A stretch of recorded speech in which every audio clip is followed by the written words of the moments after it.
I'm going to do flexion and extension of the wrist joint. So if the client keeps straight fingers and just bends their wrist as much as they can, and you're going to look mid, you're going to go to the pivot point here and look down the metacarpals. Ignore what the fingers are doing on the end. If they try and do it with a fist, it's going to limit, because now these are one more stretch, so we'll make it a difference.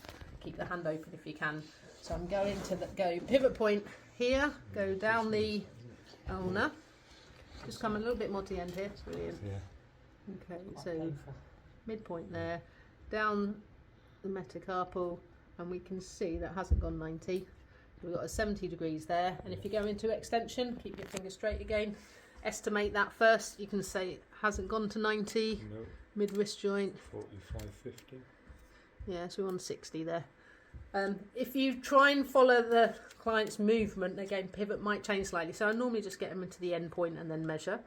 And then on the couch, we can do ab and adduction. On this one, I find it easier that we draw a little pivot, a little point on a mid wrist joint, and then draw a line. You see on that tendon, so mid knuckle there. Now it is soft tissue, which means it can change. So once you've drawn it, leave it where it is.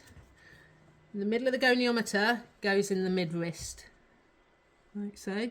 This just cuts the forearm in half. Hold that where it is.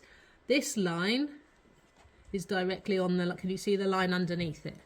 Okay, so now as I hold that where it is, if you go to ab or adduction, whatever movement there, I now follow that along.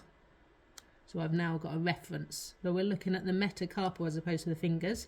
So that's 18 degrees, and if you go the other way. Okay, so I think it's quite nice to use a pen. There we go, brilliant.